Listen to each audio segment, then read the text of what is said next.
Ladies and gentlemen, boys and girls, welcome back. My name is Robert Sellers, and today is a very important, special, fun episode because we are completely done talking about the playoff format. We are done talking about who should be in the playoffs, where they should be seated, who should be left out, and whether it's ridiculous or not that they were. I am tired of discussing those things because it's exhausting, to be completely honest. But now we have ourselves a playoff bracket, we have playoff matchups, and I'm going to be going through the entire thing, giving you my predictions for not just the first round, but for the entirety of the playoffs, as well as my national championship pick. And I cannot wait to start because there are so many good games, so many good teams, so many exciting venues that get to host games. And I think we're going to have a phenomenal playoffs ahead of us. Could be much better than the last one, could not be. We'll have to see. But so much is left to happen in this great college football season that I cannot wait for. And that is what I'm going to get into today. Just a note to start. I'm just sort of previewing the bracket. I think the top of the bracket, in my opinion, is so much easier to get through than the bottom of the bracket, given that Georgia and Ohio State are both on the bottom of the bracket because Georgia and Ohio State are such good teams. I mean, they're so good. Their defenses are phenomenal. They're so well coached. The fact that if you win a first round matchup, you have to play either Georgia or Ohio State. That's bad news for a lot of teams because those teams are very, very good. I think Indiana is phenomenal. I've been saying that all season. I love Indiana, but Texas Tech to me is a rung below Indiana, Georgia, and Ohio State. So for Oregon or James Madison, whoever finds a way to win that game, it's a toss up over there in Eugene. But whoever wins that game, I think is going to get a much easier second round matchup with Texas Tech than they would with Indiana, Georgia, or Ohio State. And I could eat my words in a little bit if Texas Tech somehow pulls that off. I just don't think their offense is quite going to be up to snuff if they have to face off against the Ducks or the Dukes. Who knows? Who knows? But we're going to start on Friday night. We're going to go in chronological order for these games.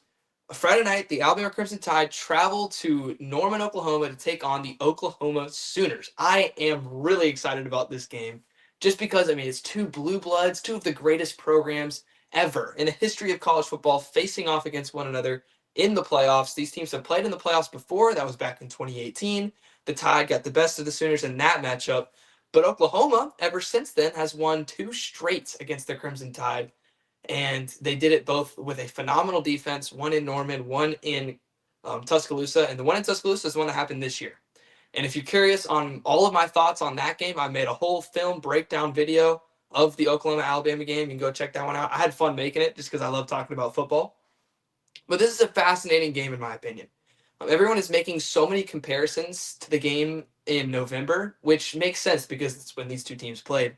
But I think these teams are very different where they are now versus where they were back in November. And with the Alabama Crimson Tide, a lot of that has just been injuries, if I'm being completely honest. I mean, they were without LT Overton against Georgia. Jam Miller has been really banged up. I think they expect to get him back as well as LT Overton back. But in my opinion, the most crucial injury for the Alabama Crimson Tide that they're going to have to deal with, not only in this game, but through the whole playoffs, is Parker Brailsford, their center, the big number 72. And it's not just because he's a big old kahuna that can take your hat off, but he is athletic. Like, he gets moving. And if you let him get to the second level, he will bulldoze you. And I think him at his peak is maybe the best center in all of college football. And I think he can really unlock this Alabama run game if he's healthy. So if he's banged up still, if he's still playing on one foot, I don't know. I don't think Alabama's going to be able to run the ball. And this is also an Oklahoma defense that is phenomenal. Like, they're straight up so good. The only reason that Oklahoma is winning games has been because they can force turnovers and they can play fantastic defense. I think we all agree that this is going to be a low-scoring game. It's going to be in the mud 100%. To me, it's going to come down to who wins the turnover battle and who has the most heart towards the end of the game.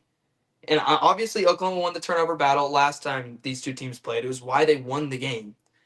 But this time around, it's tough to predict those turnovers. Like, the turnovers happened because there was a pick six because Alabama didn't ID Kip Lewis in their pass protection.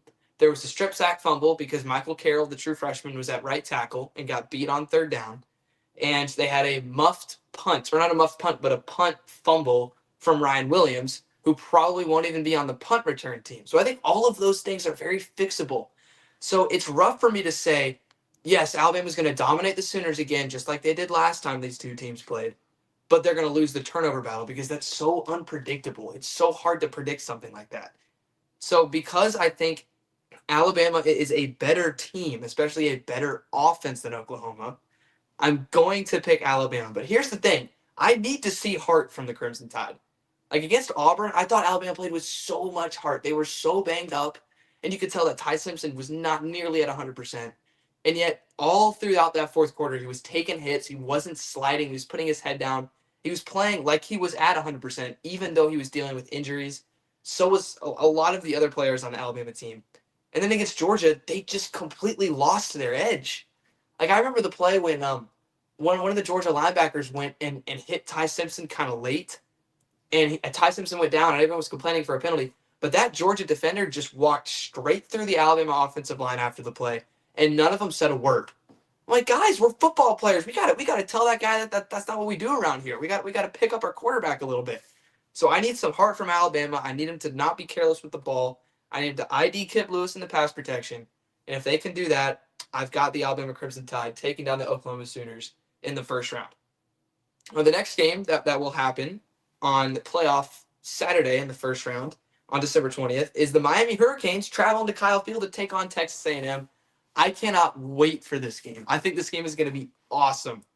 I think that there's so much talent between these two teams, especially with Miami's defense and Texas A&M's offense. Miami's defensive line is amazing. Texas A&M's offensive line is also amazing. And Texas A&M really, really wants to run the ball, and they're really good at it because their offensive line is fantastic. Their running back room has a lot of depth, even though it's a little injured right now. It's got a lot of depth, and Marcel Reed can run the ball really, really, really well. But Miami's run defense is also elite. It's like one of the best run defenses in college football. It's the best in the ACC, and it's one of the best in college football. They're scary. Like they play through the whistle, and then they like play 5 more minutes after the whistle. They are so aggressive. I've called their defense all year a rated R defense because they just play with so much tenacity.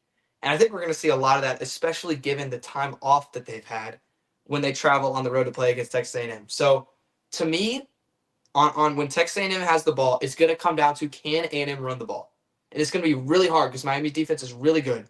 But if A&M can't run the ball and they get to third and longs, Ruben Bain and Akeem Mesidor are just going to fly, and it's going to be really hard to slow them down, especially because Trey Zune gave Ruben Bain some ammunition this week. If you don't know what I'm talking about, go on Twitter. You'll find it. So if A&M gets third and long, they're really going to struggle. Also, I still don't trust Marcel Reed. That's been my thing about A&M all years, that I don't trust Marcel Reed to make plays late in games. I just don't. And I don't think he's going to do it against this Miami secondary, and especially when he has to worry about Ruben Bain and Mesidor. So I don't think A&M's offense is going to have much success in this football game. I just don't. I could be wrong, but that's my opinion on it. And then Miami's offense at this point is pretty much entirely Malachi Toney. Like he plays quarterback, he plays wide receiver. They motion him all over the field. The screen game is entirely him. Like every asset of their offense pretty much is just Malachi Toney. And it's awesome. And I love the guy. So to me, if A&M wants to win defensively, it is slow down Malachi Toney, stop the run, and force Miami into third and longs where you can run whatever simulated pressures you want and get home to Carson Beck and make him uncomfortable. Because he can also throw some interceptions. We know that. But if you're asking me my opinion on who's going to win the game, I'm going with the more experienced quarterback. I'm going with Malachi Toney, who literally might be my favorite player in college football right now. He is an absolute machine on the offensive side of the ball for Miami. And I'm going with Ruben Bain and Akeem Mesidor, and I'm picking Miami to upset Texas A&M and Kyle Field, which would be crazy. It would be nuts. But that's what I got going on. I got the Canes. So we're moving on once again to the Tulane Ole Miss game. And if I'm being honest, I'm going to keep this one brief because I don't think this game is going to be very close. And I'm not commenting on the whole group of five. Should they be in the playoff situation, or should we restructure the entire thing? If you're really curious on my thoughts on that, I've made like 2 videos on it, so you can go check those out. But I just think purely from a game standpoint, I don't think Tulane is very good, to be completely honest. And I love John Summerall. I think he's a great coach, and he's got such a winner's mindset, and he wants to win so badly. But I mean, even he's admitted it. Like this Tulane team is not that elite. They just aren't. And they're taking on an Ole Miss team. I know they're without Lane Kiffin. I understand. He's their guy. He's their leader. He is the definition of the Ole Miss Rebels team. and they don't have him. But they still have Trinidad Chambliss. They still have all their receivers that have been dynamic this year. They still have Kawan Lacey, who's been going crazy the last few weeks. No one's talking about that, but Kawan Lacey has been a machine. I just don't think Tulane is going to hang with Ole Miss. I don't think it's going to be very close.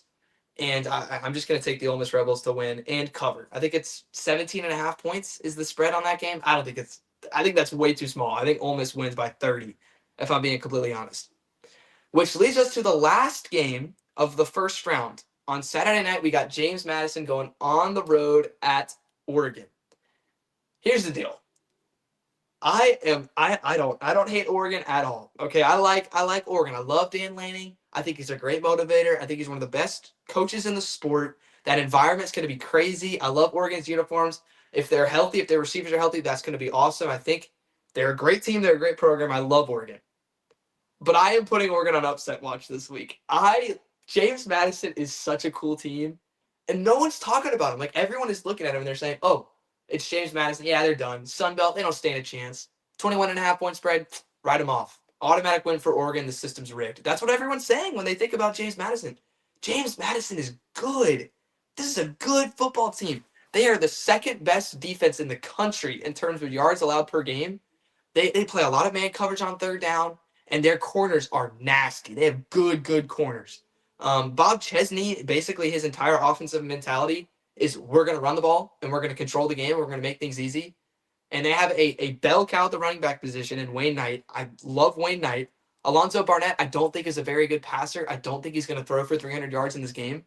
But if they can run him, if Oregon's not going to contain Alonzo Bennett or Barnett, and they can't stop the run with Wayne Knight, and if JMU gets Oregon to third down, I'm just saying there's a chance. There is a chance that James Madison wins this game. At least way more. I think James Madison has way more of a chance to beat Oregon than Tulane does to beat Ole Miss. That's my take on this. And that's not because I think Oregon is bad. I just really like James Madison. I mean, just look what I just said. They run a lot of man coverage on third down. Oregon's three best receivers have been battling injuries all year. And I think even if they are playing, that being Gary Bryant, DeCorian Moore, and Evan Stewart, even if those three guys are playing, I don't think they're going to be at 100%. And I like James Madison to get stops on third down playing man coverage. It's what they do, and I think they can do a good job of it. So at the end of the day, am I picking James Madison to win this game? Of course not. I think Oregon's going to win. They have way more talent. It's not even close from a talent profile perspective. Although they do have the same number of national championships at 0, which is interesting. But all the good things that I said about James Madison, I really love that school. I love that team. I love Bob Chesney. I just trust Oregon to run the ball well on that defense. I think that they're just better. I mean, that's pretty much straight up it. I think Oregon, talent-wise, is just the better team. But I think James Madison, again, has a good shot at this. Like, it would shock me if they won, but I would be like, oh, I wouldn't be like, what? You see the difference? Like, I wouldn't be over the moon, utterly, entirely shocked. If I were to put money on this game, I would bet the James Madison money line. I think it's what, 21.5? Give me James Madison on that, 100%. So that being said, this is what I got for the first round results and the second round matchups. And we're going to start with the Orange Bowl, which is at the top of the bracket. Oregon taking on Texas Tech. Well, no, that's not what I'm starting with. I'm going to start with the Cotton Bowl, which is on Friday night. And that's Miami taking on Ohio State. Listen, Miami, I said all I love about them. I love Malachi Toney. Carson Beck is great. Their running back's Mark Fletcher. And then they have that freshman kid, number 22, who's just always dynamic. He's shifty. If he gets a hole, he'll put his foot in the ground and just hit it right up the middle for a touchdown. I love 22. And Miami's a great team, and they got a great defense. They got a lot of NFL talent. This Ohio State team is crazy, though. I mean, like I can't deny it. Everyone watched what happened against Indiana, and the talk immediately went from, wow, this Ohio State team is amazing. Their defense is great. Julian Sain is incredible. It went from that to, I don't trust this offense, man. I don't think Ohio State's going to win a national championship. I don't think they're very good. This is an amazing team. This team is phenomenal. Their defense is so good at all 3 levels. Their linebackers, best in college football. Their secondary, at least top 5 in college football. Their D-line is insane. This team is incredible, especially at the defensive side of the football. And then offensively, I mean, you can doubt Julian Sain all you want and go ahead. You're completely allowed to. I don't think Julian Sain is the greatest quarterback in college football. I don't think he's even top 5, but I do think he's phenomenal. And he's smart, and he makes good decisions, and he's very careful with the football. And I think Ohio State would easily beat Miami. I think that they would shut down this run game. And when Miami can't run the ball, and Carson Beck is playing on a team that struggles to run the football, he throws interceptions. It's a tale as old as time. It's what happened on Georgia. It's what happens with him on Miami when he played against SMU and against Louisville. They stopped the run, and then he threw a bunch of interceptions. I think that would happen again if Miami played Ohio State, and I'm taking Ohio State to win the Cotton Bowl once again for the second straight year. So good job, Ohio State. Which then leads me into the Orange Bowl with Texas Tech and Oregon. Listen, I think Texas Tech is having their best season of all time. And I really like this team. Their linebackers are great. They run a lot of 4-3. They put a lot of emphasis on their linebackers because they just drop off in zone coverage, and they put all their linebackers on hook curls. And since they play heavy formations, they stop the run, and they force your quarterback to sort of fit the ball into tight windows against their zone. And their linebackers, man, Jacob Rodriguez, and then whatever the other dude's name is that had 2 picks against BYU. Those guys are great. I think their skill position players are awesome. Like run after catch, Texas Tech's players are as good as any in the country. They really are. And their running backs are dynamic, both of them. Dickey and then number 20. Williams, I think is his name. But, I mean, Texas Tech's skill position players are great. Their offensive line is really solid. Their D-line and linebackers are phenomenal. But I don't trust Baron Morton. I just don't trust him. I have not seen any consistent play from Baron Morton, at least in my opinion, to where I can say, yeah, that dude's going to lead his team to big-time wins over really good teams. I think he's careless with the football. He throws interceptions. I don't think he's on time. I don't think he's very accurate even. And it pains me to say this, but I just don't. I think because of that, that holds back Texas Tech a lot. And then you got Oregon, who is getting healthier by the week. The longer Oregon plays in this playoffs, the more healthy their wide receivers get, the more dynamic they become. That is my complete belief. And because of that, I believe that Oregon would win this game. I think they slow down the run game of Texas Tech, and I think they tackle way better than any Big 12 team does. So they're going to force Baron Morton to beat them, and I don't think Baron Morton can beat him. To me, it's just that simple. I don't trust the quarterback. And then Oregon's offense, of course. If they can run the ball well in this game, if they can run the ball well in any game, and I think they can, they're going to control the game. So I got Oregon beating Texas Tech. I got Ohio State beating Miami, which leads me to the Rose Bowl, which would be between Alabama and Indiana. SEC versus Big Ten in the Rose Bowl. Last time we saw that, it was Alabama versus Michigan in 2023, and the Wolverines got the better of the Crimson Tide. Now, I know what everyone is going to say about this game, and I agree.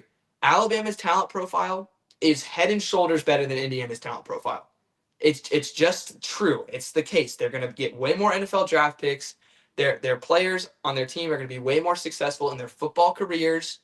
They've got way higher recruits. They've had way more money to spend on their roster. Alabama has better players than Indiana. And that is just the straight up truth about it. And you can debate that all that you want to, but that's the case. But here's the deal. In football games, you don't just put one player up against another player and say, wow, this guy's a better recruit. He's going to do better in the NFL. I guess we're going to have to hand it to Alabama. Alabama, no matter how good their players are, they still have so much problem in executing what they want to do. Indiana, on the other hand, executes what they want to do better than any team in the country. I mean, they are so flawless in what they do. It is awesome. Their defense, there's not much complicated about it. They sit in a 4-3. They put 3 linebackers sort of in the hook curl area, and they put everybody else deep. And they say, we're going to stop the run with our linebackers. They're going to play great in hook curls. We trust them to make plays. Aiden Fisher and Elijah Hardy are menaces on that defense. And we're just going to wear you down. And you're not going to get any big plays. You're not going to run the ball. So good luck moving the ball on 12-play short pass drives to beat us. I don't think Alabama can do that. And I think I am not picking the team in this game that I think has better players. I'm not picking Ty Simpson and Jeremy Bernard and Ryan Williams and Damani Jackson and Dijon Lee. I'm not picking this game based off of players. I'm picking this based off of who I think is the better team. And to me, that is clearly Indiana. So give me the Hoosiers to win the Rose Bowl and to take the next step further towards winning a national championship. Speaking of national championship, now we got to pick Georgia Ole Miss. Georgia's won 2 of the last 3 national championships. And Ole Miss, I don't know when the last time, if ever, they've won a national championship. So we've already seen this game before, of course, the Georgia Ole Miss game that happened back in October, I believe it was. And Ole Miss scored touchdowns on their first 5 possessions And then Georgia came back and ended up winning that game. It was an awesome game. So much offense. Gunnar Stockton played phenomenal. Georgia ran the ball really, really well. And at the end of the day, the Bulldogs just sort of outlasted the Rebels. And in this game, to be honest, I think a lot of why Ole Miss was able to have a lot of offensive success against Georgia was because Lane Kiffin just knows. Like, you could watch Lane Kiffin on the sideline of that game. He was standing at the first down marker, and he had the communication to his quarterback in his ear, and he was just saying, Trinidad, throw the curl. Trinidad, 5 yard slant, it'll be open. Trinidad, they're in cover 3. Throw the seam. He just knew everything. Like, Lane Kiffin is a genius, and he would sit there on the sideline and just tell Trinidad Chambliss what to throw, and it would work. You don't have that now. Lane Kiffin's not there. I mean, that's important to note. And Georgia, by the way, has been playing a lot more man coverage because they realized we got a first round draft pick, Dalen Everett, and on one side, and we got Ellis Robinson, insane recruit, insane athlete on the other side. And we also got great safeties. We got a good slot corner. I forget his name. But Georgia's guys, they can cover. And they play so much man coverage, especially on third down. And that's how Georgia ended up beating Ole Miss at the end of this game. They said, we're done playing zone coverage. I don't want to deal with this Lane Kiffin nonsense. We're playing man, and we're going to win. And that's what they did. So I think if this game happened again, I would take Georgia to win by, I'd say, 20 points. I don't think it'd be very close. I think they're peaking at the right time. Their run game is so phenomenal right now. It's so consistent. They can lean on it no matter what position Gunnar Stockton is in. So I'm taking Georgia to win. I guess this would be what bowl would this be? Sugar Bowl. I'm picking them to win the Sugar Bowl by 20 points. I said 20 points. Give me 2 possessions. 2-possession victory for Georgia over Ole Miss, which would set up 2 amazing games in the semifinals. We would have 5-seed Oregon taking on 1-seed Indiana, and we would have 3-seed Georgia taking on 2-seed Ohio State. And I know, I've basically picked like all the favorites up to this point. It's boring, with the exception of Miami over Texas A&M. But this is just what I think is going to happen. I don't care what the point spreads are. I'm just picking what I think is going to happen. So we're going to start with Oregon, Indiana. We've already seen this game before. Indiana won. Indiana threw a pick 6 in the fourth quarter and still won 30-20. They controlled the game because they ran the ball really well. They stopped Oregon's run game. And because of that, they forced Dante Moore to beat them. Dante Moore could not beat them. And Fernando Mendoza was just on money with Elijah Surratt and Omar Cooper because Oregon played a lot of man coverage. And Surratt and Cooper just beat it. And it was really simply that. Listen, I think Oregon's great. Like I've said a lot this podcast, I think Oregon is phenomenal. But I think Oregon is very injured right now, especially on offense. And because of that, I don't trust Dante Moore to pick apart the Indiana zone coverage. No one's been able to do it all year. They play so disciplined. They play so selfless. And I don't think Oregon's going to be able to score very much. I trust Elijah Surratt in Indiana and Kurt Cignetti with all of my heart. So I'm picking Indiana to make the national championship, which is crazy. I mean, just think about that.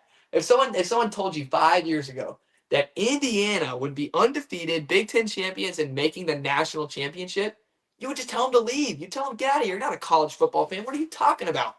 But here we are. We are in 2025, and this wildness is occurring, which leads me to what could potentially be the game of the year in college football.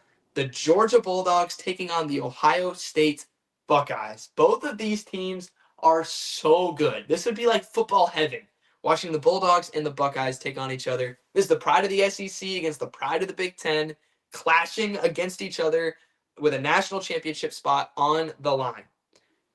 I cannot wait to watch this game. Like right when the bracket came out, I saw that this game was a possibility, and I was just drooling. I was like, please give us this game. This game would be so awesome. I mean, both of these defenses are so good on all 3 levels. They're so well coached. They execute what they want to do so well. And it's so impressive to watch both of these defenses play football. It's amazing. So I think because of that, this game would be very low scoring. I think turnovers and field position would play a big role in this game because offenses would really struggle. And Georgia has had the edge on turnovers and field position in almost every big game that they've played. I do love Ohio State. I love Jeremiah Smith and Carnell Tate. They've been great all year. But I think the difference in this game would be Georgia's ability to lean on their run game. That is what Georgia's been able to do all season long, no matter how Gunnar Stockton's playing. And I think he's very inconsistent. I don't think he's the most skillful guy ever. I love Gunnar Stockton. Georgia loves Gunnar Stockton. He's a baller and he's a great football player, but he's not going to be a great NFL quarterback just because he doesn't have that skill. But that doesn't matter because Georgia can run the ball so well. Lawson Lucky and Oscar Delp, I've been saying it all year long. If you want to watch people play football, go watch Lawson Lucky and Oscar Delp block on run plays. They are so good. And so because Georgia has the safety blanket of being able to run the ball, and I don't think Ohio State can do that nearly as efficiently and as productively, I think in this game I have to lean Georgia. I have to take the Georgia Bulldogs to win. And this would be Ohio State's first year not winning the 12-team college football playoff because they won it last year. I mean, that's not that crazy of a stat. But we would have ourselves an amazing national championship game between the Big Ten champions and the SEC champions, Indiana versus Georgia in the national championship. Come on, this game would be spectacular. And I mean, I feel like this is sort of what we've been leading towards all season. I mean, the SEC has not won a national championship since Georgia did it back in 2022. And honestly, man, Georgia's so good. I love Indiana, but they're a little banged up. Daly on the defensive line is down. Georgia is such a good team, man. I mean, they're so well rounded. Their secondary is phenomenal. They can run the ball so well. Only a fool would pick Indiana to win the national championship over a team like Georgia. So, despite their magical season, despite their brilliance, I have to pick the Georgia Bulldogs to win the national championship. I just have to. I have to. Oh, is that Kurt Signetti? Kurt, Coach, are you mad? Coach, I'm sorry. I didn't mean to frustrate you, man. Coach, you know I love you, man. You know I think you've done the best job out of any coach ever over a 2-year stretch. Kurt, don't give that look to me, Coach. I just had to pick Georgia, man. I had to do it. Wait, is that Omar Cooper? Is that Omar Cooper making the game-winning catch against Penn State? Is that him making the catch of the year in the whiteout in Happy Valley? Are those Hoosiers? Is that Hoosier Nation back there in the background getting amped for their boy, for their big-time touchdown catch? Is that what I see? Is that Charlie Becker? Is that Charlie Becker making a big-time catch over Jermaine Matthews to seal a Big Ten championship? Is that what I see? Oh, surely that's not the white boy number 80, Charlie Becker making a play. Oh my God, Georgia, man, I'm having some doubts, Georgia. I'm having some doubts. Oh no, is that Fernando Mendoza with the Heisman? Is that the Heisman Fernando? Is that Indiana Nation? Is that my Hoosier brethren over there cheering on their football team? Oh, I can't do it, Kirby. I'm sorry, Kirby. You had to know, man. You had to know. I'm picking Indiana. This has been my pick forever. Give me the Hoosiers, man. Give me Indiana to win the national championship. It's never been a doubt. This is the most magical season of a college football team ever. They're 13-0. They're the second most losingest program in the history of college football. And I'm picking them to beat Alabama. I'm picking them to beat Oregon. I'm picking them to beat Georgia. And I'm picking them to win the national championship. And no, I'm not a fair weather fan. I'm not a bandwagon fan. I've been saying this for weeks.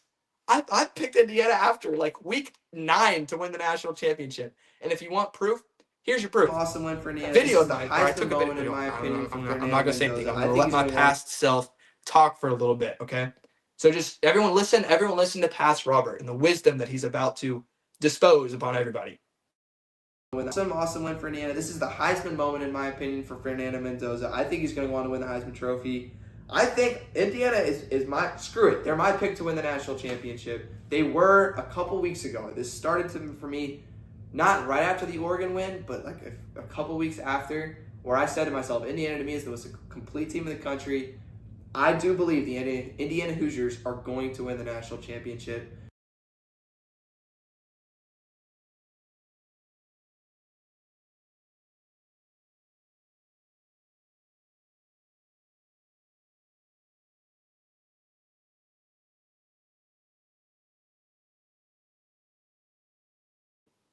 Sorry, I had some technical difficulties there.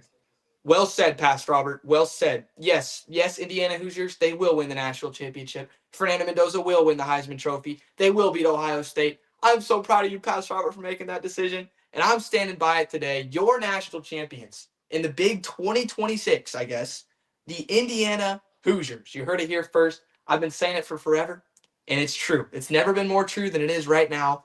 And I'm going to be cheering for it to happen because I love this team. And this has been my team all year. I'm riding with them and I couldn't pick anybody else. This is your national champion.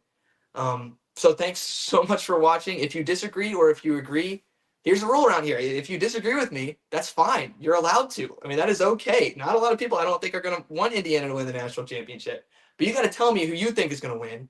Because if you're just disagreeing with me and not offering up your opinion, then that's ridiculous. That's like the guy in the friend group who just denies everyone else's requests to go out to eat somewhere, but doesn't offer up something else. You got your guy over there going, what if we go to Burger King or Whataburger or Taco Bell or Wendy's? And everyone's just like, no, no, no, no. The guy's gonna say, well, you offer up your opinion. Don't just trash mine.